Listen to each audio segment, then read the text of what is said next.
हज़ारों ख्वाहिशें ऐसी कि हर ख्वाहिश पे दम निकले, बहुत निकले मेरे अरमां लेकिन फिर भी कम निकले। शायद भारतीय जनता पार्टी दिल्ली के, वो भी पुरानी दिल्ली के गली कासिम जान के शायर मिर्ज़ा गालिब की इस लाइन पर चल रही है। केंद्र में काबिज़ है और न जाने कितने प्रदेशों में काबिज़ है, लेकिन दिल्ली का चुनाव सामने है तो कोई कोर कसर नहीं छोड़ रही है। अरमा चाहे जितना हो, लेकिन एक अरमान दिल्ली जीतने का भी भारतीय जनता पार्टी में नज़र आ रहा है, क्योंकि देश के प्रधानमंत्री से लेकर देश के गृह मंत्री, न जाने कितने प्रदेश के मंत्री और राष्ट्रीय प्रवक्ता, क्षेत्रीय प्रवक्ता और तमाम कार्यकर्ताओं के लाबो लश्कर के साथ दिल्ली चुनाव के मैदान में उतरी हुई है। तो आखिर दिल्ली चुनाव में इतनी ज़्यादा तत्परता क्यों दिखा रही है, इसी विषय पर चर्चा करने के लिए हमारे साथ मौजूद हैं कांग्रेस से प्रवक्ता डॉक्टर अरुणेश यादव। बहुत बहुत स्वागत है आपका। जी, बहुत बहुत धन्यवाद। और साथ ही मेरे साथ मौजूद हैं सुमति यादव जी, जो भी कांग्रेस के नेता हैं। बहुत बहुत स्वागत है आपका। शुक्रिया जी। तो दोनों नेताओं से इस बात पर चर्चा होगी कि आखिर दिल्ली को भारतीय जनता पार्टी अपने लिए एक ये बना के बैठी है कि किसी भी तरीके से एक ये मामला बनाकर बैठी है, कैसे भी करके इस बार दिल्ली का किला फतेह करना ही होगा। दिल्ली का किला जीतने के लिए लाबो लश्कर लगा हुआ है। लेकिन कहानी वहीं घूम के आ जाती है साहब, डाक के तीन पात जी। अब जो बीजेपी 10 लाख रुपए आयुष्मान कार्ड और महिलाओं को कह रही है कि 2,500 रुपये देंगे जी। क्या उत्तर प्रदेश सहित जो तमाम राज्य है वहाँ ये योजनाएं बीजेपी ने लागू करी है? जी।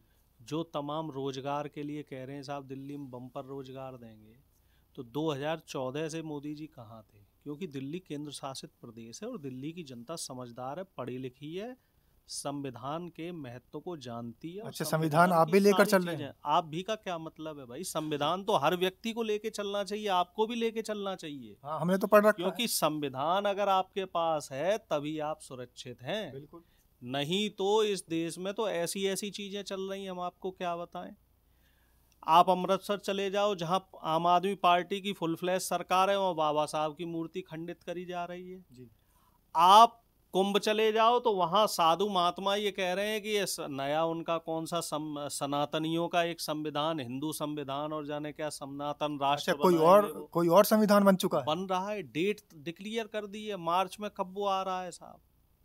तो देश को खंडित करने को, देश की जो मूल ढांचा है उसको बदलने की पूरी कोशिश आम आदमी पार्टी और बीजेपी मिलके कर रही है। आम आदमी पार्टी बाबा साहब का अपमान कर रही है, बीजेपी संविधान का अपमान कर रही है। और हमारा नेता, जो आप लोग भी शिकायत करते थे कि राहुल गांधी जी कहाँ हैं, आज पूरी दिल्ली में घूमे, नई दिल्ली से लेके ओखला तक घूमे, लोगों से मिले, दलित बस्तियों में गए, मुस्लिम बाहुल्य इलाके में गए, कोई जगह नहीं छोड़ी। गोल मार्केट में जो सरकारी कॉलोनी थी वहां भी गए, सरकारी कर्मचारियों से भी मिले, उनकी समस्याएं सुनी। लेकिन सर राहुल गांधी तो नजर आ रहे हैं। हाँ। दिल्ली का संगठन इतना ज्यादा सक्रिय नजर नहीं आ रहा है। हाजी साहब, अब वो ही बात हो गई। एक कहावत है ना कि कबूतर आंख बंद कर ले तो क्या बिल्ली उसका शिकार नहीं करेगी। अब मीडिया ने क्या है, आंख बंद कर ली है।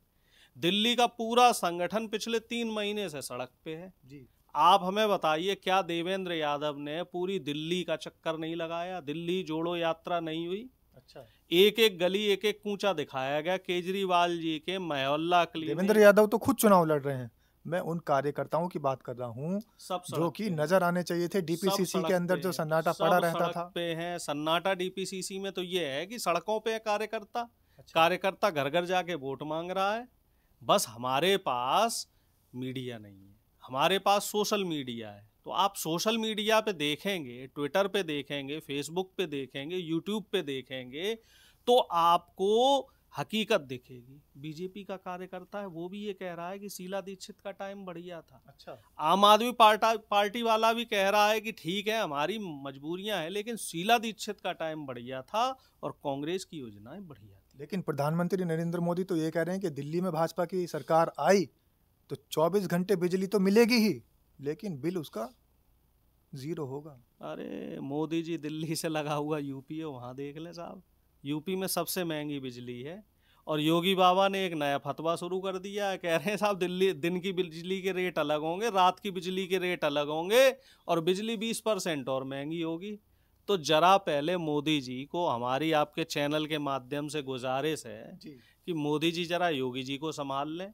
दिल्ली से लगा हुआ उत्तर प्रदेश है, यहाँ बिजली सबसे महंगी है, सबसे महंगी। अगर पूरे देश में है, आप डाटा उठा के देख लो, सबसे महंगी बिजली दिल्ली में, उत्तर प्रदेश में है।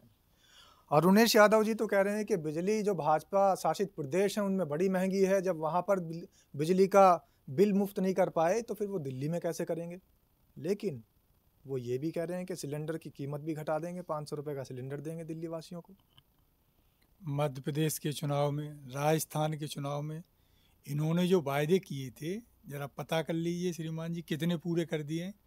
तो ये कुछ नहीं, ये तो जुमला फेंकने वाली पार्टी है, नए नए जुमले फेंकते रहते हैं, पुरानों को भूल जाते हैं। तो ये कुछ नहीं, केवल जो है चंद दिनों के लिए बरगलाने की कोशिश कर रहे हैं दिल्ली वालों को। लेकिन दिल्ली पढ़े लिखे लोग हैं, दिल्ली में समझदार लोग रहते हैं, तो इनकी दाल यहाँ गलने वाली है नहीं। अच्छा सुमति जी, एक बात ये बताइए, राहुल गांधी को मंदिर की रुख क्यों करने पड़ रहे हैं, मंदिर की तरफ क्यों जाना पड़ रहा है?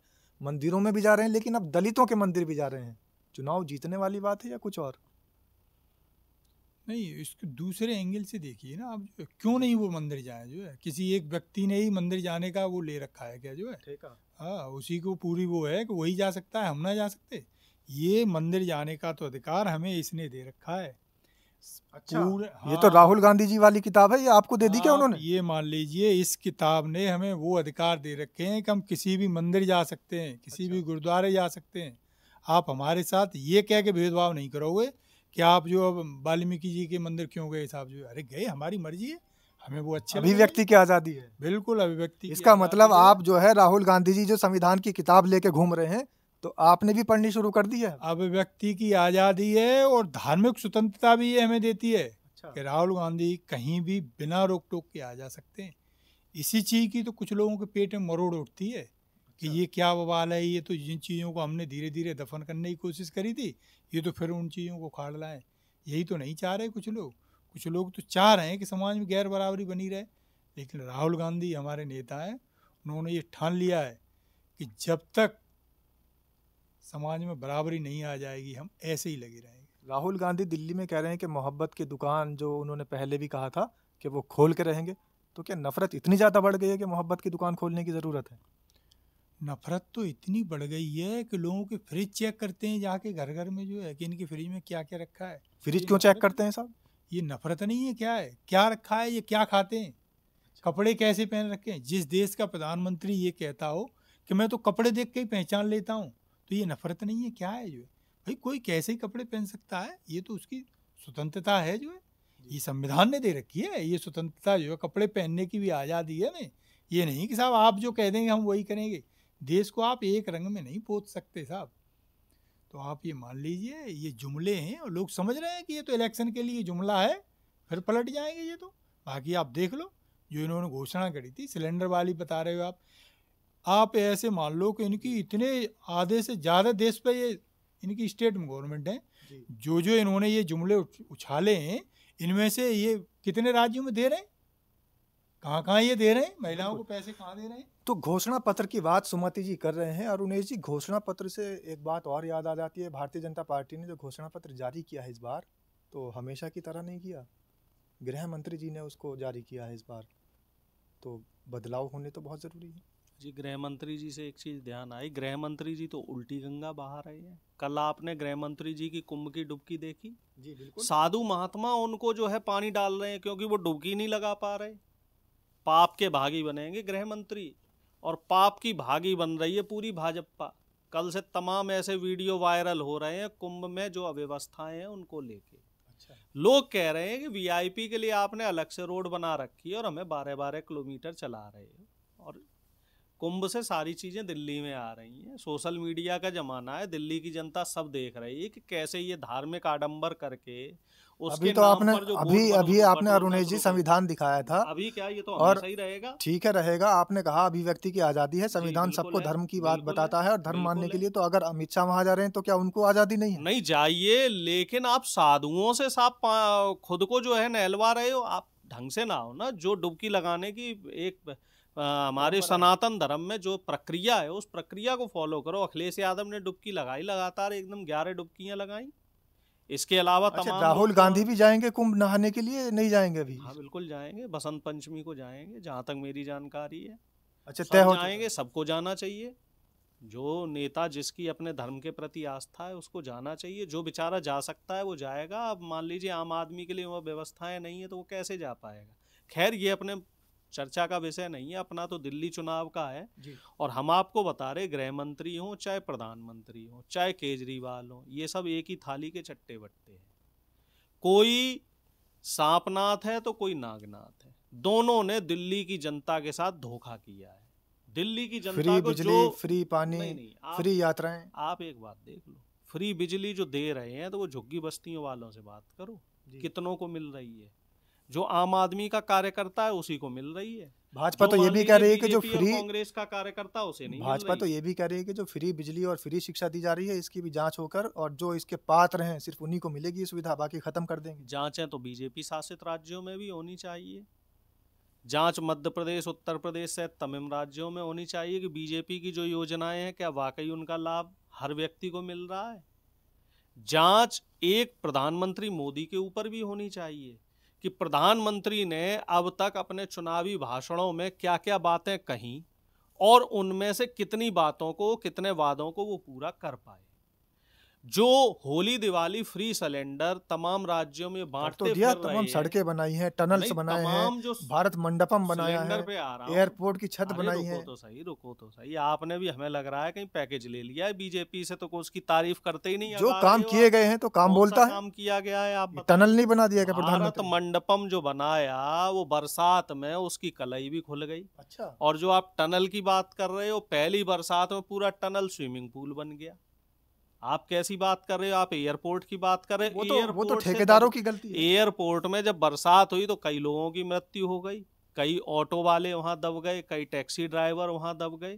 सड़क ऐसी भी तो हमें- बनाई, भले ही कितना खर्चा आया हो। हमें कोई एक योजना बता दो प्रधानमंत्री की जिससे जन कल्याण हुआ हो। दिल्ली हाँ, में सड़कें तो बनाई। प्रधानमंत्री की एक योजना जरूर है, जी। अंबानी और अडानी को अमीर बनाने की योजना। उसमें प्रधानमंत्री पूरी ईमानदारी से, पूरी शिद्दत के साथ लगे हुए हैं। वहां कोई कमी नहीं है साहब, वहां पूरी तत्परता के साथ लगे हुए हैं, चाहे देश की जनता के ऊपर टैक्स का कितना भी बोझ बढ़ जाए। एक वो है ट्रंप पहले दिन ही शपथ ग्रहण करते ही बोल दिया डीजल पेट्रोल के दाम तो कम कर अडानी दो, भी तो और हमारे, हमारा प्रधानमंत्री है डीजल पेट्रोल के दाम बढ़ाए जा रहा है, कम अडानी नहीं हो रहे। अडानी भी तो हमारे देश के नागरिक हैं। हमारे देश के नागरिक सिर्फ फले अडानी फूलेंगे, ही व्यापारी क्यों? अच्छे होंगे सिर्फ तो अडानी देश ही बढ़ेगा। क्यों? आप जैसे छोटे जो व्यापारी हैं, हमारे जैसा जो टैक्स पेयर है, हम लोग क्यों ना फले फूलें? हमसे ऐसा क्या बैर है कि प्रधानमंत्री जी की दोस्ती सिर्फ चंद चुनिंदा जो लोग हैं, 100-200 लोग जो देश के हैं, उन्हीं से है। बाकी जो मध्यम वर्ग का जो दुकानदार है, व्यापारी है, वो कहाँ जाए? सब खुश। जो निम्न वर्गीय व्यापारी है वो कहाँ जाए? जी।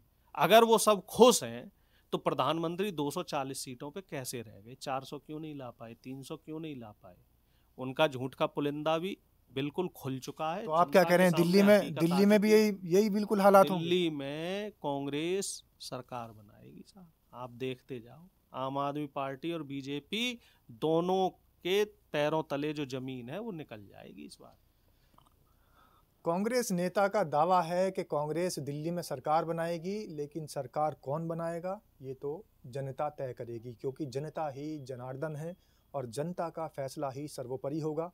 5 तारीख दूर नहीं है, जनता अपना मतदान देगी और जनता ऐसे प्रतिनिधि को चुनेगी जो कि विकास कार्य करते हों। और हमारा भी आपसे यही निवेदन है कि ऐसे अपने प्रतिनिधि को चुनें जो कि शिक्षित हो और विकास कार्य की समझ रखता हो, इस देश को आगे ले जा सके, इसको अग्रसरित कर सके। धन्यवाद।